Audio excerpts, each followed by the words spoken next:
Hey Econ 200, in this video we're going to talk about a couple of the homework problems from your Chapter 2 assignment. Based on your feedback, there are two problems that I think I need to go over. Both of them are from the section on thinking and problem solving, and they are problems 2 and 6. So let's begin with problem 2. I'm not going to read all of the intro language, but in problem 2, it says, in each of these cases, who has the absolute advantage in each task and who has the comparative advantage? So it has four different examples of a pair of people who have different abilities to produce something in a given amount of time. And we're going to go through those and spell out who's got the absolute advantage, who has the comparative advantage. By the way, when I draw a star next to a productive possibility, that means that that person has the absolute advantage. So let me make a note of that.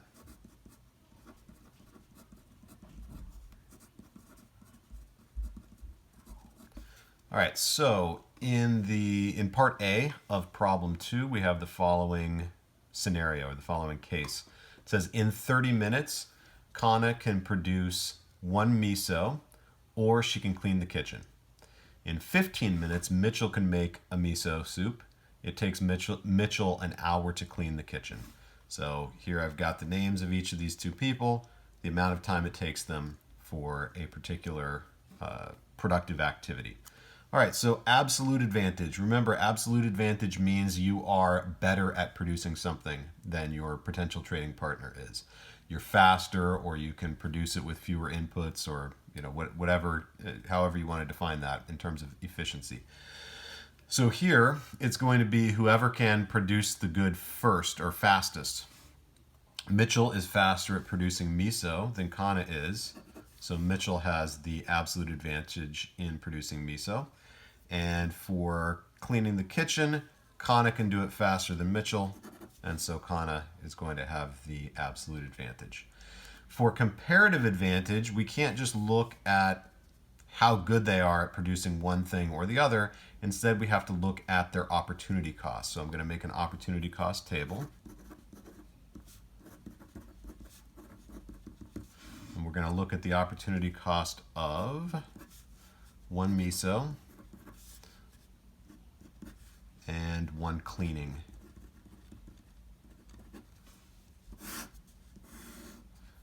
And we have Kana and Mitchell. Okay, so how are we going to find the opportunity cost? Well, here we're given how much time it takes them to produce one of these goods. And so what we're going to look at is, in the amount of time that it takes Kana to, say, produce a miso, how many cleanings could she have done in that amount of time? And you can see it takes her the same amount of time to either make a miso or clean the kitchen. And so her opportunity cost of 1 miso is going to be the 1 cleaning that she could have done in those 30 minutes. And her opportunity cost of 1 cleaning will be the 1 miso that she could have cooked in that 30 minutes that she spent cleaning. What about for Mitchell? Well, Mitchell, it takes him 15 minutes to make a miso, 60 minutes to do a cleaning. So how many cleanings is he giving up for every miso he produces? Well, to find that answer here, when you're dealing with time per unit of output, you take the amount of time for the goods you're calculating the opportunity cost of, take the amount of time it takes to produce that, and divide by the amount of time it takes to produce the alternative. And that is, in this case, equal to 1/4, or 1/4. So the opportunity cost of 1 miso is 1/4 of a cleaning for Mitchell. Now remember, if we know the opportunity cost of one of these goods, we just flip it on its head. We take the reciprocal to find the opportunity cost of the other. So that's going to be 4 misos is the opportunity cost for 1 cleaning for Mitchell. And that makes sense because all you would do to find the opportunity cost for Mitchell of a cleaning is take the 60 minutes it takes him to clean the kitchen and divide that by the 15 minutes it would take him to produce a miso, and you get 4. So since you're just switching the numerator and denominator, you can just take a shortcut by finding the reciprocal. Okay, now remember that comparative advantage means that you can produce this thing at lower cost, at lower opportunity cost than the other person. And here we can see that as far as miso is concerned, Mitchell has the lower opportunity cost because he's only giving up 1/4 of a cleaning for every miso that he produces, whereas Kana has the lower opportunity cost of cleaning. Kana gives up fewer misos for every cleaning than Mitchell does. Okay. Part B. Part B says in 1 hour, Ethan can bake 20 cookies or lay the drywall for 2 rooms. In 1 hour, Sienna can bake 100 cookies or lay the drywall for 3 rooms. Now notice that what they've done, how they've changed the question around here for part B versus part A. In part A, we had a fixed number of units. It was 1 miso or 1 cleaning. And what they switched around was the amount of time it takes to do that. Here, they're holding the time constant. All of these are per hour. In 1 hour, Ethan can produce 20 cookies. In 1 hour, he could produce he could lay drywall for 2 rooms. And similar reasoning goes for Sienna. So because now we're looking and we're holding time fixed and looking at the quantity of units, the way we calculate opportunity cost is just going to be reversed from the way we calculated in part A, but it'll still be pretty straightforward. So let's look at the absolute advantage. Absolute advantage in producing cookies goes to Sienna because she can produce 100 in the same amount of time it takes Ethan to make 20. Sienna also has the absolute advantage in producing, in laying drywall because she can get 3 rooms done in the time it takes Ethan to get 2 rooms done. What about opportunity cost? We're looking at 1 cookie versus 1 room of drywall. And we've got Ethan and Sienna. Okay. Now, when we were dealing with time, you take the amount of time to produce one of the goods and divide it by the amount of time to produce the other good. When you're trying to find the opportunity cost of, say, cookies, if this was given in time, you would divide time per cookie by time per room. But now, since we're holding time fixed and we're allowing the number of units to change, you do it the other way around. So you ask, in the amount of time that it takes me to produce 20 cookies, how many rooms could I have laid drywall for? Well, that's 2. And how many cookies am I giving up sorry, not how many cookies. How many rooms am I giving up per cookie? We divide that 2 rooms by the 20 cookies. It gives us 1/10. So it's going to be 1/10 of a room per cookie for Ethan, and then flip this on its head to find the opportunity cost of a room. He's giving up 10 cookies for every room that he lays drywall for. Okay, what about for Sienna? It's going to be, let's see, for cookies, it's going to be the 3 rooms that she could have laid drywall for, divided by the 100 cookies that she would be producing. And so that's going to be 3/100. You could write 0.03. In this case, I'm just going to stick with 3/100. What about the opportunity cost for rooms? It's just going to be the reciprocal of this. So 100/3 rooms is her opportunity cost. And this could be simplified to 33 1/3, but I'm just going to leave it as is. So who has the comparative advantage in cookies? 3/100ths is smaller than 1/10, right? This is this is equal to 10/100ths.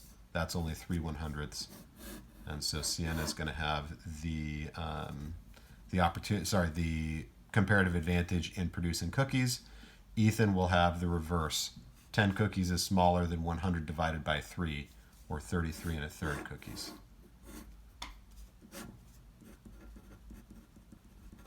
Sorry about the confusion there for writing that as rooms. It should be, if you are looking at the opportunity cost of rooms, it should be the number of cookies you're giving up. If you're looking at the opportunity cost of cookies, it should be the number of rooms that you're giving up. Okay? So that is it for part B. What about for part C? You've got Kara and Sarah, and we're told that Kara can build 2 glass sculptures per day, or she can design 2 full-page newspaper advertisements per day. So 2 sculptures or 2 ads per day. Sarah can build 1 glass sculpture per day, or design 4 full-page newspaper ads per day. All right, who has the absolute advantage? Well, for sculptures, it's Kara. She can produce more in a day than Sarah can. And for ads, Sarah has the absolute advantage. She can produce more ads in a day than Kara can. For comparative advantage, we are looking for the opportunity cost.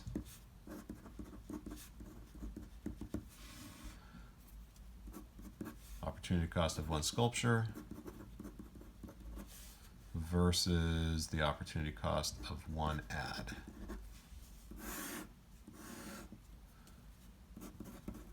For Kara and Sarah. All right, so what do we have for Kara? In 1 day, she can produce either of those 2. So for each sculpture she gives up, there's 1 ad that she's giving up. And for each ad that she produces, there's 1 sculpture that she's giving up. Okay, so her opportunity cost is 1 either way. For Sarah, if she produces a sculpture, that's 4 ads that she could have produced that she's giving up. If she produces 1 ad, she only could have produced 1/4 of a sculpture in that amount of time.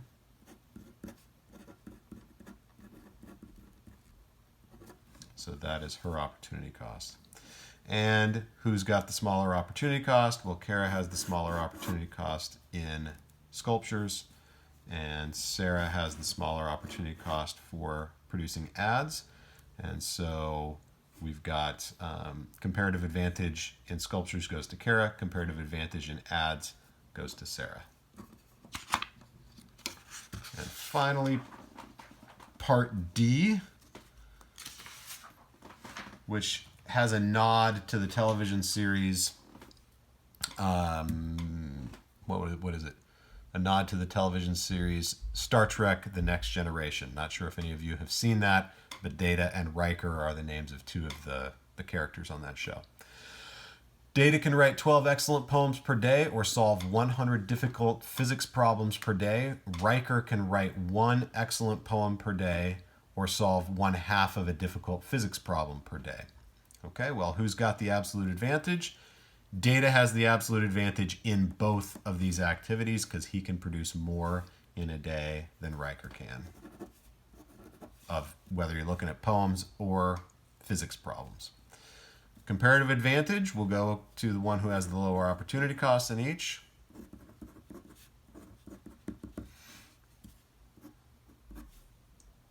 So for 1 poem or 1 problem,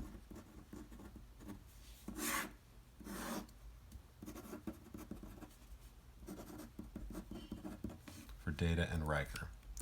All right, so the opportunity cost for Data in terms of poems will be the 100 problems that he could have produced divided by the 12 poems that he actually produces, which, if you do that calculation, it is 8.3 repeating. So 8 1/3 problems for every poem. And if you flip this on its head to get the reciprocal, you get 12 over 100, or 0.12. Okay.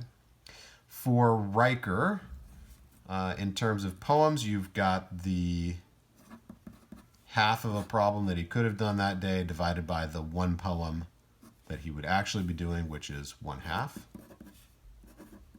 Sorry, by the 1/2 of a problem that he's actually doing. And then find the reciprocal of this. It's going to be equal to 2. So he could produce 2 poems in the amount of time it takes him to produce one problem. Okay, the comparative advantage is going to go to Riker in writing poems and Data in doing physics problems. All right, so that is it for problem number 2. Pretty straightforward. The one thing to just be aware of is it can be a little bit confusing if they're switching up whether you're looking at the number of units per period of time or whether you're looking at the number of, say, minutes or days per unit that's produced. In either case, though, what you're always asking is, how much am I giving up of one good when I produce 1 unit of the other? So when I make one poem, how many problems am I giving up? And when I produce one problem, or the answer to one problem, how many poems am I giving up? Keep that in your mind regardless of the way the problem is set up, and you should be okay. All right, finally we're going to go on to problem 6 of thinking and problem solving. And we are given the following table, and there are 3 parts to this problem. So SK refers to South Korea, by the way, and of course US refers to the United States. The table tells us how many hours does it take each of these countries to produce one plane versus how many hours to produce one automobile. So part A, without knowing the number of labor hours required to produce an auto in South Korea, because it's a question mark, we don't have an actual number in there, you can't figure out which country has the comparative advantage in which good. Can you give an example of a number for the empty cell of the table that would give the United States the comparative advantage in production of airplanes? What about South Korea? So what they're asking us for is a couple of examples where you plug a number in here, and one of them would make it so that the U.S. has the comparative advantage. The other number makes it so that South Korea would have the comparative advantage. In the answer key, I don't give you 2 examples. Instead, I give you the general rule to find examples. Okay, so here's the reasoning that we use. What is the opportunity cost of one plane? If we know that, we know which of the 2 countries has the comparative advantage, because it's whichever one has the lower opportunity cost. Now we know the opportunity cost to the United States of a plane. It's going to be the 800 hours they spend producing that plane divided by the 5 hours it would take them to produce an automobile. So if they took those 800 hours and spent them producing autos, they'd be able to make 160 automobiles, because 800 divided by 5 is 160. What about South Korea? Well, South Korea, we don't know what their opportunity cost is, but we can use an expression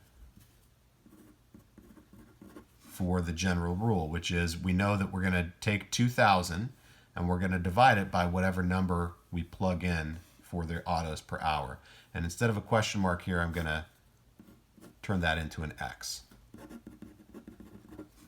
All right, so that should be pretty straightforward. And now we're going to realize kind of the following rule. If the US has the comparative advantage, then the following must be true. If the United States has the comparative advantage, then 160 must be less than 2,000 over X. What does that mean? Well, if the US has the comparative advantage, this number has to be smaller than that number.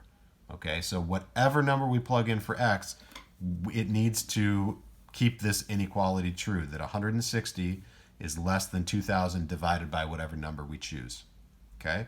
Well, now we can rearrange this and solve for x to kind of find an upper bound on sort of what's the largest value for x we could plug in so that the US still has the comparative advantage.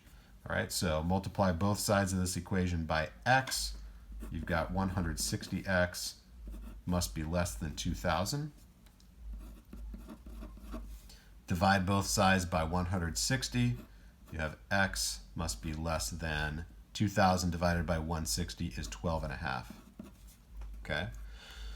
So this tells us that as long as we plug a number in here that's less than 12.5, this fraction will end up being greater than 160, and so the United States will have the comparative advantage. So let's pick a number where the math is really simple. If we were to say x is equal to 10, then that would give us 2,000 divided by 10 is equal to 200. The opportunity cost would be 200 automobiles for South Korea compared to 160 automobiles for the United States. So the US would have the lower opportunity cost and therefore the comparative advantage. All right? So because 10 is less than 12.5, US has the comparative advantage. Now let's pick a number that's bigger than 12.5 and that, again, makes this math real simple. Let's say 20. If it takes South Korea 20 hours to produce an automobile, then 2,000 divided by 20 would be 100. The opportunity cost of one plane in South Korea would be 100 automobiles, which is less than the 160 automobiles in the United States. So South Korea would then have the comparative advantage in producing airplanes. All right. So that is part A. Part B, who has the absolute advantage in the production of airplanes? What about autos? Well, it's clear that the United States has the absolute advantage in producing airplanes because they can produce them faster, right, than South Korea can. For automobiles, it's going to depend on whatever number you plug in here. As long as the number that you plug into this cell is bigger than 5, the US would also have the absolute advantage in producing automobiles. But if you put in a number that is smaller than 5, then South Korea would have the absolute advantage. Finally, part C, what exact number would you have to place in the empty cell of the table for it to be impossible that trade between the United States and South Korea could benefit both nations? Well, keep in mind, as long as each party has a comparative advantage in producing one good, then specializing and trading will make them both better off. Okay? So the only way specializing and trading would not be able to make them better off would be if they did not have a comparative advantage.